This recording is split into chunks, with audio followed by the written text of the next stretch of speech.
नमस्कार, मैं हूं डॉक्टर हिमांशु बाविशी फर्टिलिटी इंस्टीट्यूट से। आज हम बात करेंगे कि कितने एएमएच लेवल को हम कम गिनेंगे, बहुत कम गिनेंगे या बहुत ही कम गिनेंगे।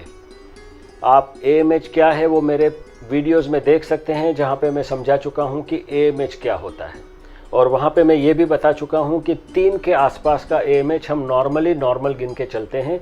कुछ लोग 2 को भी नॉर्मल गिनते हैं। तो हम ऐसा मान लें कि भाई 2 से 3 के आसपास अगर आपका एएमएच लेवल है तो उसको ठीक ठाक माना जाएगा।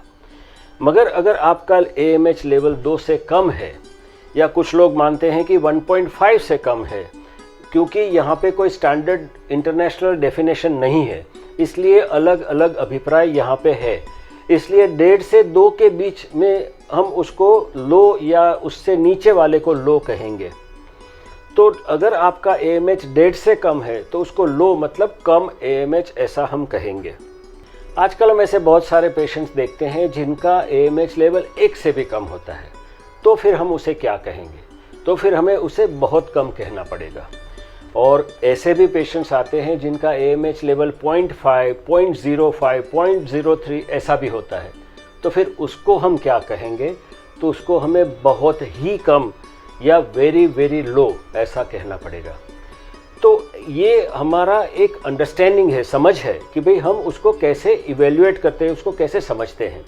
और ये समझने की ज़रूरत इसलिए है क्योंकि हमें इसके आधार पर हमारी सारवार की जो स्ट्रेटेजी है वो डिसाइड करनी पड़ती है, वो तय करनी पड़ती है। तो पहले तो ऑब्वियसली हम ये कोशिश करेंगे कि क्या हम एएमएच को इम्प्रूव कर सके, सुधार सके। तो उसके लिए ओवेरियन रिजुविनेशन कर सकते हैं। ओवेरियन रिजुविनेशन मतलब स्त्री बीजदानी की क्षमता बढ़ाने की प्रक्रिया के बारे में ज़्यादा जानना चाहते हैं तो आप मेरा हिंदी में ही ओवेरियन रिजुविनेशन का वीडियो देखिए, उसमें आपको पता चलेगा कि हम क्या क्या कर सकते हैं। मगर एक चीज़ तय है कि हम उस ओवरी को बिल्कुल पहले जैसी मतलब कम उम्र वाली ओवरी या पूरी तरह से कार्यक्षम ओवरी नहीं बना पाते। जो भी परिस्थिति है वो परिस्थिति में सुधार करके पहले से बेहतर बनाने की कोशिश करते हैं।